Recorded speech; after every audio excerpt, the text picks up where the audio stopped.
kita lanjutkan pelajaran kita tentang isu teologi kovenan.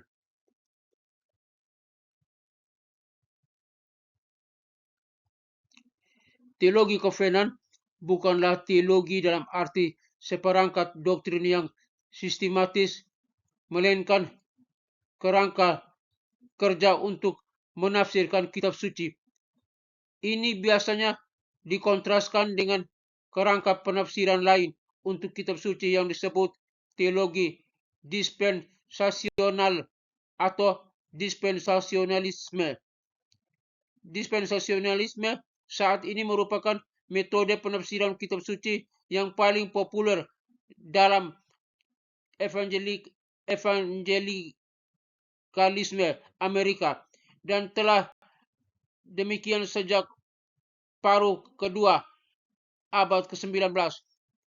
Teologi kovenan bagaimanapun tetap menjadi laporan mayoritas untuk Protestantisme sejak masa reformasi, dan itu adalah sistem yang disukai oleh orang-orang dari persuasi yang lebih reformat atau Calvinistik.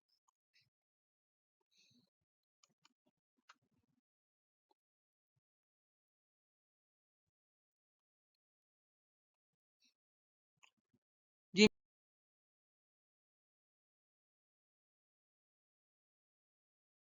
mana dispensasionalisme melihat kitab suci terungkap dalam serangkaian biasanya 7 dispensasi.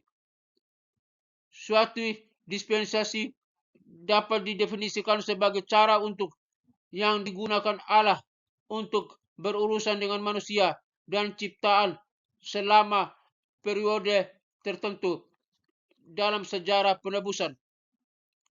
Teologi kovenan melihat kitab suci melalui jaringan perjanjian. Teologi kovenan mendefinisikan 2 perjanjian utama: perjanjian perbuatan, covenant of work, dan perjanjian anugerah, covenant of grace.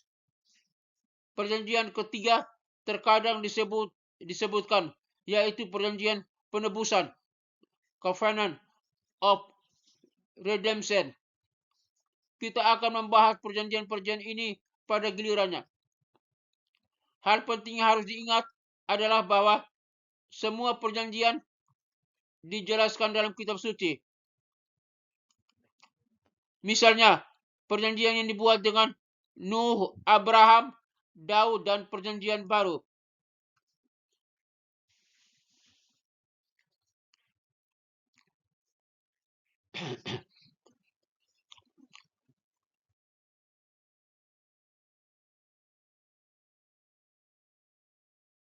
Adalah hasil dari perjanjian perbuatan atau perjanjian anugerah. Mari kita mulai memeriksa berbagai perjanjian yang dirinci dalam teologi perjanjian. Dimulai dengan perjanjian penebusan yang secara logis mendahului 2 perjanjian lain. Menurut Covenant teologi,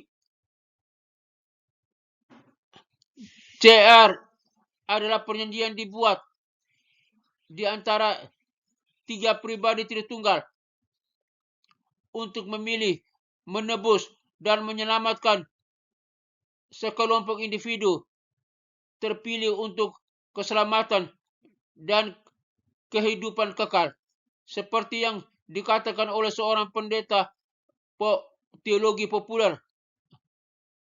Dalam perjanjian penebusan, Bapa memilih mempelai bagi putranya, meskipun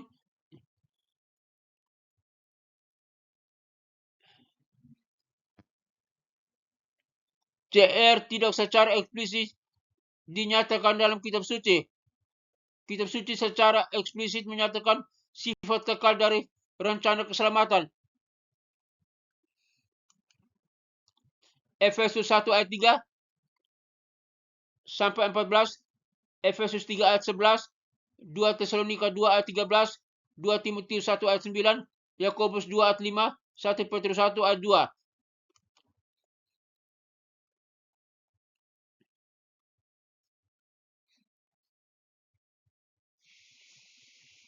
Selain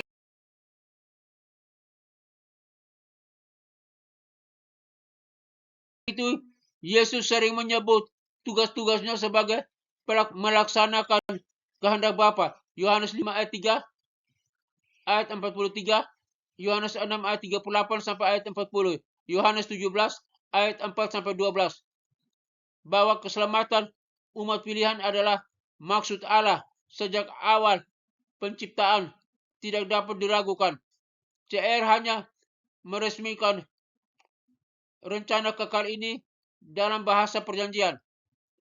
Beberapa sarjana melihat dalam perjanjian karya suatu bentuk dari apa yang disebut perjanjian suzerain fasal.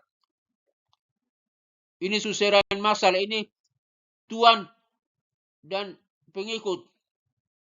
Ini suzerain fasal ini terjemahan dari bahasa Perancis. Tuan pengikut. Dalam jenis perjanjian ini, tuan tanah yaitu raja atau penguasa akan menawarkan syarat-syarat perjanjian kepada pengikut, yaitu subjek. Tuan raja akan memberikan berkah dan perlindungan sebagai imbalan atas UPT pengikut.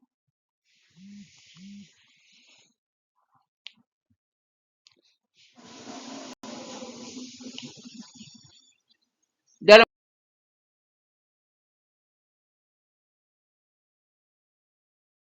hal perjanjian perbuatan, Allah suzerain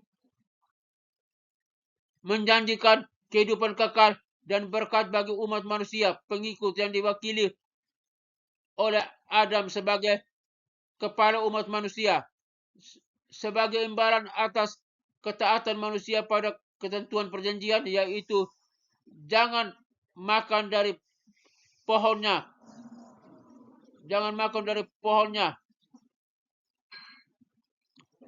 Kita melihat struktur serupa dalam pemberian perjanjian lama melalui Musa kepada Israel. Israel membuat perjanjian dengan Tuhan di Sinai. Tuhan akan memberikan tanah perjanjian Eden yang telah dibentuk kembali, tanah yang mengalir dengan susu dan madu, dan berkat serta perlindungannya terhadap semua musuh sebagai imbalan atas ketaatan Israel pada ketentuan perjanjian. Hukuman atas pelanggaran perjanjian adalah mengusir dari tanah itu. Yang terjadi pada penaklukan kerajaan utara pada 722 sebelum Masehi dan kerajaan selatan pada 586 sebelum Masehi.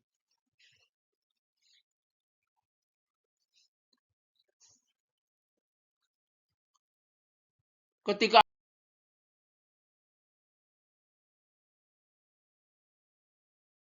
Adam gagal dalam menaati perjanjian perbuatan, Allah mengadakan perjanjian ketiga yang disebut dengan perjanjian kasih karunia.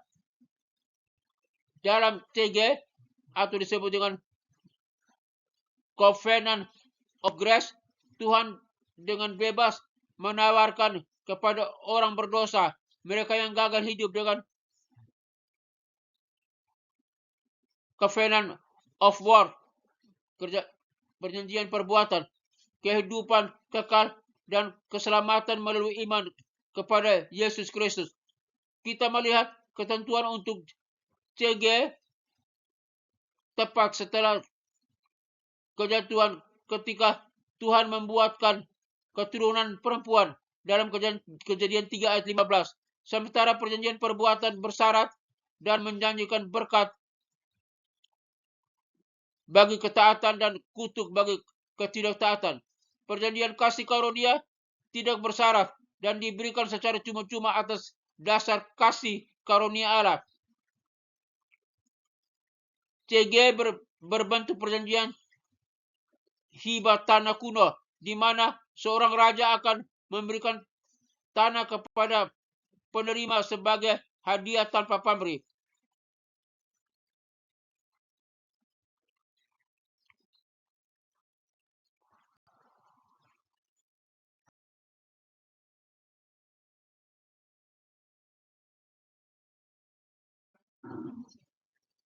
Seorang dapat berargumen bahwa iman adalah syarat dari perjanjian anugerah. Ada banyak nasihat di dalam Alkitab bagi para penerima anugerah Tuhan yang tak bersyarat untuk tetap setia sampai akhir. Jadi dalam arti yang sangat nyata, menjaga iman adalah syarat dari CG. Tetapi Alkitab dengan jelas mengajarkan bahwa bahkan iman yang menyelamatkan pun merupakan pemberian yang murah hati dari Allah. Efesus 2 ayat 8-9. Kita melihat perjanjian kasih karunia dimanifestasikan dalam berbagai perjanjian tanpa syarat yang Allah buat dengan individu-individu di dalam Alkitab. Perjanjian yang Tuhan buat dengan Abraham untuk menjadi Tuhannya dan untuk Abraham dan keturunannya menjadi umatnya adalah perjanjian dari CG. Perjanjian Daud bahwa seorang keturunan Daud akan selalu memerintah sebagai raja juga merupakan perpanjangan dari CG.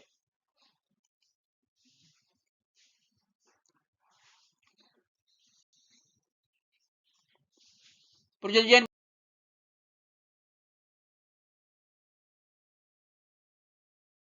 baru adalah ekspresi terakhir dari CG saat Tuhan menuliskan hukumnya di hati kita dan sepenuhnya mengampuni dosa-dosa kita.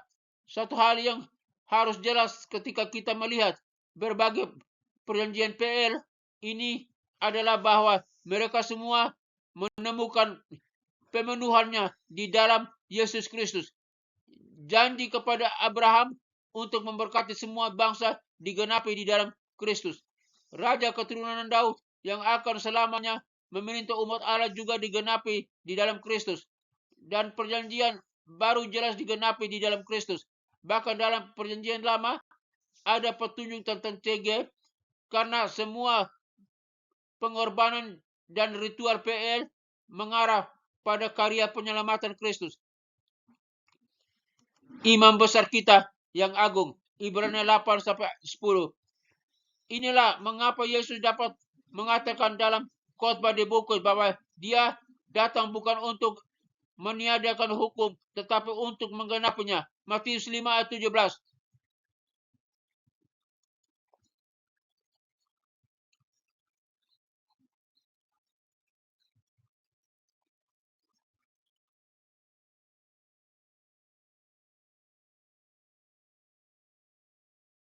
Adalah syarat dalam perjanjian anugerah. Ada banyak nasihat di dalam Alkitab bagi para penerima anugerah Tuhan yang tak bersyarat untuk tetap setia sampai akhir. Jadi dalam arti yang sangat nyata, menjaga iman adalah syarat dari CG atau Covenant of Grace. Tetapi Alkitab dengan jelas mengajarkan bahwa bahkan iman yang menyelamat pun merupakan pemberian yang murah hati dari Allah atau anugerah dari Allah. Efesus 2 ayat 8-9.